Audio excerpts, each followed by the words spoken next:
네, 얼마 전에 FOMC 회의가 있었습니다. 이 회의 직후에 주가가 아주 크게 출렁였죠. 미국 시장도 마찬가지고 국내 시장도 그랬습니다. 주목할 만한 내용은 뭔지, 그리고 왜 이렇게 주가가 출렁였는지, 그리고 앞으로 주식은 어떻게 될지 생각해보는 시간 갖겠습니다. 네, 그 FOMC 회의가 끝나면 항상 성명을 발표합니다. 그 성명서는 FED 홈페이지에 가면 보실 수 있으니까요. 관심 있는 분들은 한번 보시고요. 쭉 보면 정말 주목할 만한 내용이 없습니다. 다 시장에서 예상한 얘기고 그나마 단 한 줄 정도 눈에 들어오는데요. 자산 매입 규모를 점차 줄여서 3월 초에 자산 매입을 종료하겠다. 테이퍼링 얘기죠. 이 테이퍼링이 3월에 종료된다. 이 자산을 매입하는 것을 그만하겠다. 3월에 그만하겠다. 이런 얘기입니다. 이미 시장에서 다 예상한 얘기예요. 그렇기 때문에 이 FOMC 회의가 크게 뭐 시장의 기대와 다를 바가 없다라는 이 안도의 장이 연출됩니다. 미국 시장에서요. 문제는 이 회의 이후에 이 제롬 파월 의장의 그 기자회견 과정에서 나왔는데요. 이 기자회견에서 예상을 뛰어넘는 긴축의 속도의 발언들이 나옵니다. 그러면서 시장은 크게 우려했고 미국 시장이 이 기자회견 이후로 급락하게 됩니다. 뭐 어떤 내용이 있었냐면요. 곧 금리를 인상할 것이다. 지금 제로 금리 수준이죠. 한 단계 0.25%포인트 인상할 것이다. 뭐 이거는 물론 시장에서 많이 예상들을 했습니다. 그런데 대차 대조표 축소 얘기까지 합니다. 이게 무슨 얘기인지는 잠시 후에 조금 더 자세하게 알아보고요. 이런 내용들이 시장의 그동안의 예상과는 크게 다른 내용이었기 때문에 크게 우려가 불거졌고 그래서 주가는 크게 하락하는 그런 장면이 연출이 됐죠. 네. 앞서서 뭐 테이퍼링이다, 금리 인상이다, 뭐 그 대차 대조표 축소, 양적 긴축 얘기인데요. 이런 얘기들이 뭐 어떤 의미인지 한번 알아보겠습니다. 간단히 한번 알아보겠습니다. 테이퍼링은요, 중앙은행 연준이 자산을 계속해서 지금까지는 매입을 했습니다. 그래서 시장에 유동성을 공급을 했죠. 이 자산이란 결국 채권입니다. 이 채권들을 계속 매입하고 있었는데 매월 일정 규모로 계속 매입을 하고 있었는데 이 매입의 규모를 점차 줄이는 겁니다. 즉, 테이퍼링은 자산을 매입하는 속도를 줄이겠다라는 것이지 결국 긴축을 하겠다는 얘기는 아닙니다. 더 이상 늘리지 않겠다. 이게 테이퍼링이고요. 금리 인상은 드디어 통화량을 줄이겠다. 유동성을 줄이겠다라는 조치입니다. 그런데 간접적인 방법이에요. 중앙은행이 금리를 올려요. 그러면 중앙은행에서 자금을 조달하는 시중은행들의 자금 조달 비용이 증가하죠. 그래서 그 시중은행들은 이 높아진 이 비용을 어떻게 해결해야 될까요? 고객들에게 떠넘겨야죠. 그래서 시중은행들도 금리를 올립니다. 그렇게 시중은행의 금리가 높아지고 그러면 고객들은 위험한 주식 투자 같은 그런 위험한 투자보다는 은행에 넣자. 지금 금리도 많이 높아졌는데 이런 생각을 하게 되죠. 그래서 시중의 유동성이 줄어듭니다. 이렇게 중앙은행이 그 금리를 올리면 시중의 금리가 올라가면서 유동성이 감소하는 이런 현상이 벌어지는데요. 그래서 중앙은행이 기준금리를 올리는 거죠. 간접적인 유동성 감소 조치고요. 양적 긴축, 앞서서 말씀드렸던 대차 대조표 축소가 바로 이 양적 긴축입니다. 중앙은행이 양적 완화, 통화량을 늘릴 때, 유동성을 공급할 때는 채권을 많이 샀죠. 그래서 중앙은행이 채권을 많이 가지고 있습니다. 이 많이 가지고 있는 채권을 만기가 되도록 그냥 기다려요. 만기 연장 조치를 취하지 않고 그냥 기다립니다. 그러면 채권이 만기가 되면 어떻게 돼요? 이 채권을 발행한 정부나 그 기업들은 이 채권을 들고 있는 중앙은행에 원금에다가 이자까지 쳐서 돈을 갚아야 돼요.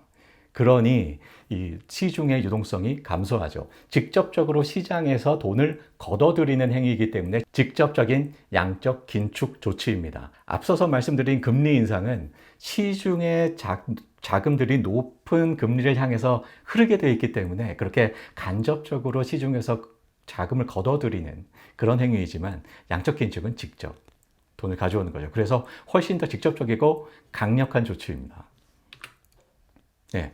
이 기자회견에서 나타난 우려를 한번 볼게요. 이 급격한 금리 인상이 우려됐습니다. 왜냐하면 제롬 파월이 그 어느 때보다도 매파적인 시각에 이 자세를 보여줬기 때문이죠.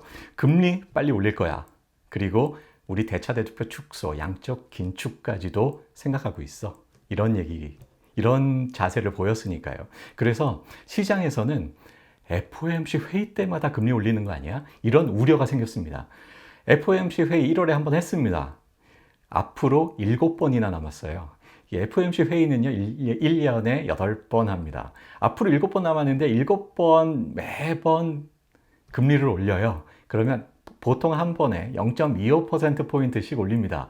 7번을 올린다. 그러면 지금 제로금리 수준인데 1.75%까지 올라갑니다. 1.75%가 뭐 그렇게 대단한 숫자인가? 라고 생각하시는 분이 혹시 계실 수도 있을 텐데요.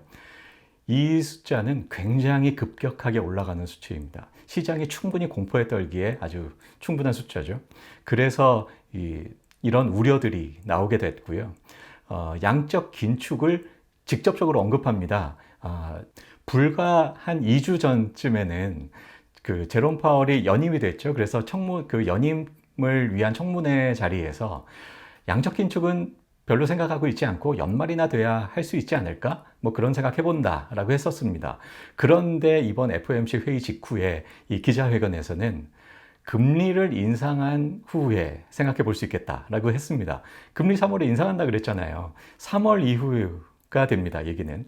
그래서 시장은 공포에 떨기 시작했고, 그 안도장이 연출됐던 이 미국 시장은 급락을 겪게 됐죠. 이렇게 크게 금리 인상과 양적 긴축이 크게 시장에서 우려되고 있는 그런 상황입니다. 자, 이런 우려가 시장에 어떻게 반영될지 그런 것들을 알아보기 위해서 지난 몇 년간의 주가 추이를 한번 생각해 보겠습니다. 이 주가 추이를 그냥 보는 것이 아니고요. 주가가 얼마나 내려갈 것인가, 바텀 라인을 설정하는 데는 PBR을 많이 씁니다. 이 주가 순자산 비율 PBR, 여러분 많이들 들어보셨을 텐데요. 이걸 왜 그 주가의 바닥을 설정하는데 쓰이느냐? PBR이 뭐죠? 어떤 회사의 순자산 가치 대비해서 이 회사의 시가총액이 얼마냐, 그 얘기입니다. 시가총액이 이 회사의 순자산 가치, 이 회사의 순자산 가치란 이 회사가 건물도 가지고 있고 토지도 가지고 있고 무형의 어떤 기술 자산도 가지고 있고 이 회사가 가지고 있는 각종 실질적인 자산들이 있죠. 이 자산들을 하나하나 가격을 매기고 다 더했을 때 이 회사의 순자산 가치는 얼마다 라고 총 규모가 나오죠. 이 총 규모 대비 시장에서 생각하는 이 회사의 가격, 즉 시가총액이 얼마냐, 이 얘기입니다. 이 회사의 순자산 가치를 시가총액이 그대로 반영하고 있다. PBR 1입니다. 이 PBR 1보다 높다. 주가가 고평가됐다는 얘기고요. PBR 1보다 낮다. 0. 얼마다. 주가가 순자산 가치에도 미치지 못한다. 저평가됐다는 얘기입니다. 그래서 이 회사의 시총이 순자산 가치보다 한참 밑에 내려갈 수는 없기 때문에 적어도 그런 일은 잘 벌어지지 않을 것이다 라는 생각 때문에 PBR을 주가의 이 바텀라인으로 설정하는데 흔히 많이 사용을 하죠. 자, 우리나라 주식시장에 상장되어 있는 모든 회사들의 시총, 코스피죠. 이 코스피 지수하고 그 우리나라에 상장되어 있는 모든 회사들의 순자산 가치를 다 더해서 그 시총 대비 본 것, 이게 그 우리나라 종합주가지수의 PBR입니다. 이 PBR과 종합주가지수가 어떻게 진행되었는지 알아볼게요. 자, 주가 추이 볼까요? 노란색이 PBR이고요. 빨간색이 종합주가지수입니다. 2018년에는 미중 무역전쟁이 시작된 그런 시기입니다. 그래서 2017년까지는 주가 흐름이 아주 좋았는데 2018년에 트럼프가 미중 무역 전쟁을 벌이면서 주가가 주구장창 내려가기 시작하죠. PBR이 1.1이었는데 이 PBR이 0.8 수준까지 내려갑니다. 우리나라의 경우에요. 0.8까지 내려가는데 이내 2019년 말쯤에 0.9 정도로 회복하는데요. 이때는 미중 무역 전쟁의 완화가 다소 기대됐던 이런 시기였고 저 역시 투자 규모를 늘리고 있던 시기였습니다. 그런데 여러분들도 잘 아시다시피 코로나19가 꽝 터졌습니다. 완전 패닉장이었죠. 그래서 많은 분들이 이때 피눈물을 흘리셨을 것 같습니다. 저도 마찬가지고요. 그런데 이때 그 경기 침체가 심하게 우려됐고 그래서 미국의 중앙은행 FED는 양적 긴축과 제로 금리를 실시했습니다. 금리를 갑자기 0으로 뚝 떨어뜨렸고요. 그리고 양적 완화까지 실시를 했죠. 그래서 이 양적 완화로 인한 경기 부양의 기대로 2021년 상반기까지 무려 PBR이 1.3까지 상승합니다. 시중에 아주 많은 유동성을 공급했어요. 이 많은 유동성이 다 이 각종 자산에 투자가 됐고, 그래서 이 그 자산 가치가, 자산 가격이 폭등했습니다. 2021년 상반기까지 그랬고요.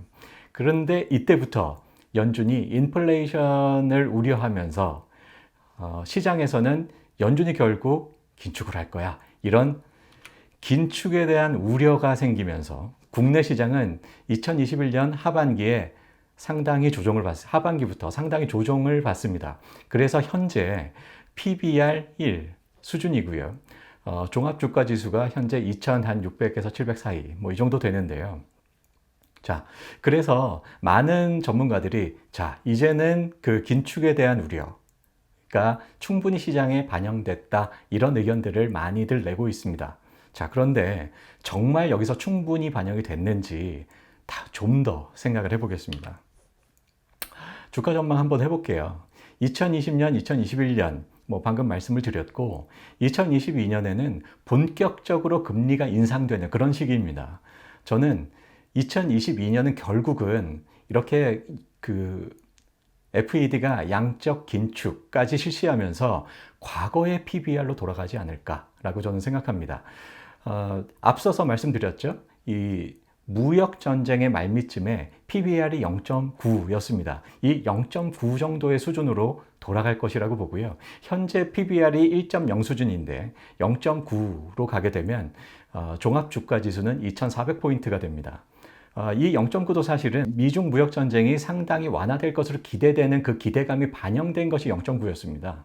그런데 지금은 그런 기대 없어요. 그리고 앞으로 상당히 심하게 양적 긴축까지 한다고도 합니다. 금리 인상은 물론이고요. 그런데 0.9로 본 건 상당히 좀 희망이 섞여 있는 그런 숫자이고요. 아무튼 그 무역 전쟁 말미, 그 코로나19가 터지기 직전에 PBR 0.9까지는 우리가 각오하고 있어야 된다. 저는 그렇게 여러분들께 말씀드리고 싶네요. 네, 앞으로 투자 전략 볼게요. 투자가는요, 타이밍을 냉정하게 판단할 줄 알아야 합니다. 막연한 기대, 이런 것 금물입니다. 냉정하게 판단해서 결정할 수 있어야 됩니다. 앞서서 잠깐 말씀드렸지만 많은 전문가들이 이제는 주가가 충분히 조정됐다라고 견해를 밝히기도 합니다만, 저는 0.9까지는 봐야 된다, 이렇게 보고요. 1차 저점으로 여러분들께 제시했던 그 종합주가지수 2,400까지는 납작 엎드려야 된다, 저는 그렇게 생각합니다. 이 저점을 확인한 후에 2,400포인트가 다가왔다고 한다면 그때부터 비중을 점차 확대하는 이런 그 전략이 좋을 것 같고요. 그리고 결정적으로 이 연준의 그 인플레이션에 대한 시각을 면밀히 살펴보고 있어야 한다, 이렇게 봅니다. 연준이 이제 인플레이션 좀 잡힐 것 같아, 이런 생각을 할 때 그때부터 이 통화정책의 변화가 생길 거고요. 그때가 바로 우리가 본격적으로 이 투자의 투자 비중을 확대하는 그런 시기가 될 것으로 저는 전망하고요.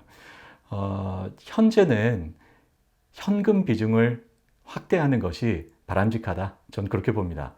저는 사실 이런 내용을 고민하면서 여러분들께 이 내용을 소개를 해드려야 될까 많은 고민이 있었습니다. 희망적인 얘기를 여러분들 원하시잖아요. 기다리고 계시고. 그래서 이런 얘기가 더욱더 망설여졌었는데요. 아무리 생각해도 앞으로의 그 주식시장의 방향은 그리 밝지 못해서, 여러분들 제발 투자에 조심하십시오. 막연한 기대로 투자에 뛰어들지 마십시오. 이런 말씀을 꼭 드리고 싶었습니다. 저도 이 우려가 그저 우려로 끝나기를 바랍니다. 오늘 준비한 소식은 여기까지고요. 구독, 좋아요 부탁드립니다. 오늘은 여기까지 할게요.